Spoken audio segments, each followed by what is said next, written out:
Timer, okay. I am Jennifer. I'm an alcoholic. Thank you, Derek, for the introduction, and thank you for the last minute heads up. I found out I was a suspect like 10 minutes ago, which is much like how my criminal life went. Yeah, I have some 19 years sober. I celebrated last month, I mean, September 18th, 2006. Some math for you. I was 22, so I'm 41 now. And how does someone so young get sober? I'm a terrible liar, but I lied anyway, so I always got caught. I really loved. I'll describe to you really quick. When I got to this program, I really needed to accept and really just feel the fact that I was an alcoholic. And people will say they want to remember their last drink, but I always want to remember my first because of my reaction to it.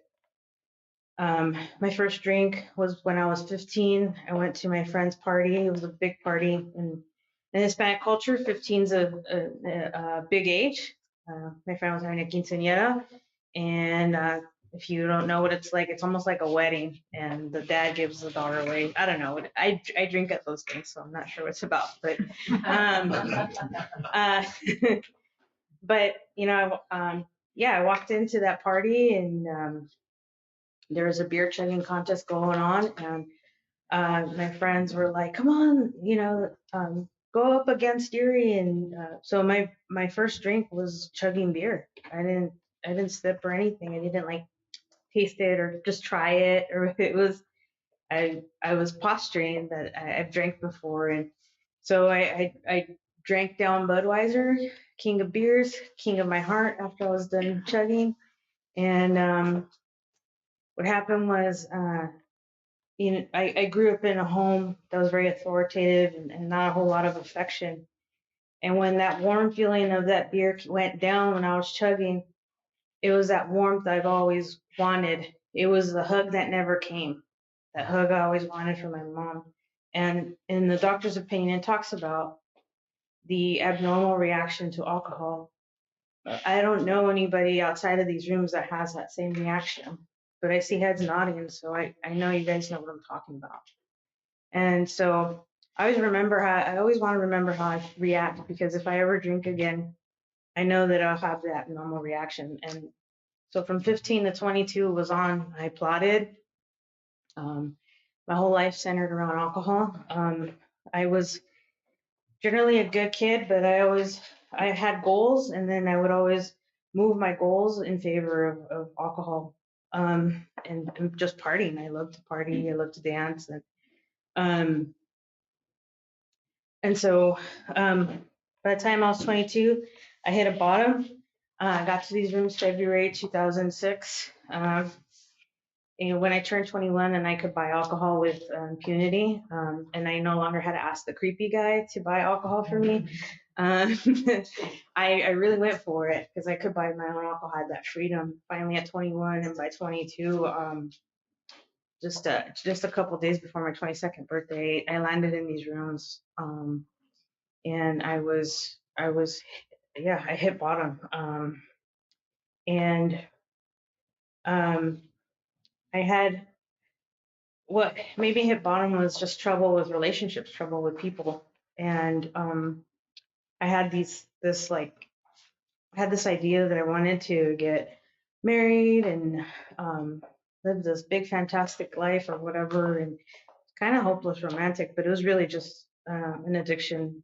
I just needed love. I was starved for love pretty much my whole life, and that's all I wanted. And so that's what made me hit bottom, was a broken relationship, but it was just another form of addiction for me. And so when I landed in February in these rooms, I didn't quite stay sober. Insomnia hit me, and so I decided to drink NyQuil, and I was like, I'll just drink NyQuil once. I never read the label, but if you read the label, it says 10% alcohol, and then the ball just started rolling. But I was still coming to meetings. I had commitments, and I was lying to you, and I was taking chips. But I had those consequences of alcohol despite going to meetings. Like my life was just getting worse. And I'm drinking NyQuil every day, and I don't know why my life's getting worse, even though I'm in AA. Well, it's because I'm participating in my alcoholism despite being in these rooms. And so, what happened was in September, that ex that I was drinking over um, promised a lot of things, and that ended in domestic violence. And I never encountered anything so bad. I never encountered such anger uh, in my life like that, and it really scared me, and it really it made me want to kill myself. And so uh, and it was like when I said I wanted to kill myself, it wasn't like about for attention. Like I would say it for attention before that, but that time I really felt it deep in my soul. Like I just want to end it. And I was in I was in the Bay Area, and I was driving toward the bridge to jump off of it, and then I stopped for gas, and then I was like, what am I doing?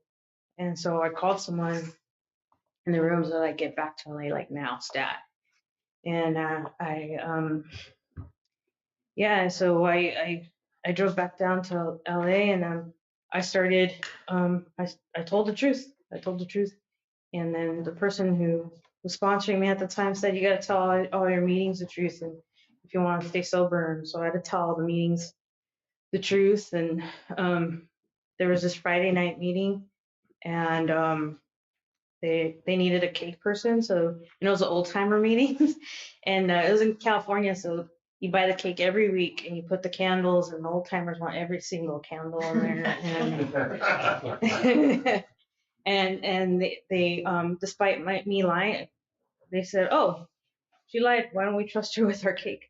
And so they trusted me, and they loved me, and I stuck around with those old timers. And I think it was like me with like 5 days, a guy with 4 years, and then everybody else had like 15 or more years. So it was just a lot. I don't know what was said, but it was a lot of good energy. And I just went to meetings in that Alano Club, and I would just stay at that Alano Club. I didn't have the benefit of treatment or anything, but what I did have the benefit of was desperation. And I took the service commitments, and I did what my sponsor told me to do. And but I am a self-will run riot person. So so I still had those defects still growing up in Alcoholics Anonymous in my early 20s. And um my mom started going through cancer treatments. I was about 25. Um and she was like, I don't know what this AA is doing. Like, you can't take care of yourself. And she was cleaning out my car for me and everything. And I got mad and I got pissed off. And I was just unemployed. And so like just that morning, my sponsor was like, get a job. And I was unemployable even with 2 years of sobriety. And so I was just mad. I was like, the sponsor's telling me to get a job. My mom says I can't take care of myself. I'm 25 years old. And so I walked 2 miles in anger and went to the Navy recruiting office and joined the Navy sober. And uh, I, what I will say about that time was that I didn't really have a higher power, but I stayed sober for years, right? But I didn't really have a higher power of faith. But I believed you guys. I believed because I would go to meetings and I would see that people's higher power worked in their life, and I always wondered when would mine work in my life. I was just so self-centered. I could never.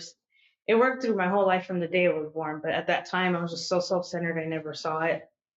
But what joining the military did for me was that it stripped me of my name, stripped me of my clothes, it stripped me of everything, and all I had left was me and my higher power. And I snuck in a tiny little big book into boot camp. I said it was a Bible. I think the recruiter was too tired to know, and so it was me and my little book in boot camp, and I would write letters home. Um, and what AA gave me was the thing I noticed about me and other sailors that are not part of this program was that we all had God in that isolated situation. But what AA taught me was to invite God and keep it in my life. And so when I got out of boot camp, all those people, got distracted with the tattoos and the partying and the drinking, and I got out and I kept that higher power I found in isolation. And that's what you get, the gift you guys gave me in Alcoholics Anonymous, is the ability to invite a higher power in my life and make it a home in my heart. Um, so yeah, fast forward to today. I'm an alcoholic. I'm full of ego. I had a dry period, about 11 years sober, and I yeah, I got pretty dry, and I knew I was at that tipping point, and I called a woman, um, and she answered right away, and I told her, I haven't been in meetings in a year. I'm isolating because I got divorced, and I don't want to talk about it or anybody to know about it in meetings, and I told her the truth, and so um at about 7 years sobriety, I had a big ego. Like, the coffee commitment is for newcomers. Like, I'm not going to take a coffee commitment. But at 11 years sober and dry and recommitting and not wanting to drink, I took the coffee commitment at 11 years sober. And then they needed a general service representative. And I said, I'll do it. I had no idea what it was. But as you know, me joining the Navy, I like to run away. Just because I'm sober, that defect doesn't go away. And so I took the GSR commitment because it was 2 years, and I would at least have 2 years where I couldn't move. I had to have an excuse where I couldn't move away. And what ended up happening is that I ended up loving service. And then in that Zoom period, some people said they got disconnected, but for me, it made things like the Pacific Northwest Conference, the Pacific Regional AA Service Assembly. It made all that more accessible to me online during that time we were isolated. And so I went to those things and really caught fire. And so where Derek and I really became friends was like when I was a DCM. So I went from GSR alternate district committee member to district committee member. And um, I was there in person. So there's a lot more energy when you're in person. You just absorb a lot more. And so I was buzzing, and I saw Derek, and I only recognized his face from me being at the quarterlies. And I said, Derek, can you get me out of here? I'm buzzing. And he's like, come on with us. And we ran while there was a trustees report. So while the adults were meeting, we ran off to Hollywood. I went to see the Hollywood sign and having fun. And Derek and I just became fast friends from there. And we share this love for service. And AA gave me 2 chances. They gave me a chance with the birthday cake when I was lying, and they gave me a chance when I was ungrateful, and I came back at 11 years to make the coffee. And I'm really grateful for that, and I'm really appreciative of that. Because I'm not a great person when I'm in my disease.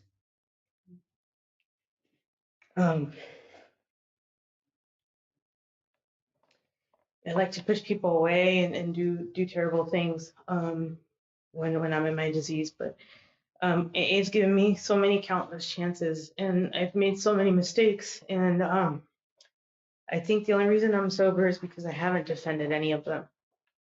And I hope I never do, because I think if I start defending my mistakes and not doing these steps and not being of service, I'll get drunk. And that's how I was able not to go to meetings for a year, because I was defending the fact that I didn't want people to ask me how I was for my divorce. I had so much shame around it, and shame almost took my seat. But I'll wrap up with saying that Derek's just one of many people I've fallen in love with in Alcoholics Anonymous. And I told you in the beginning that I have problems with relationships, and I'm doing better with relationships. I have a lot of love for people, and it's platonic love. And when I do the service things, or I see people at a meeting, Bob's one of those people. Like, I don't have to talk to him at the meeting, but if I just see him at my home group, I'm like, that's his service to me. Like, I just need to know Bob's there, And so I just have this big heart now. Even though I've gone through a lot of heartbreak in sobriety, I have this big heart, and I'm learning through the steps and traditions and even the concepts just to have healthy human relationships. And I got here because I didn't, and I wanted to end things because of it. But thank you for all my chances. So.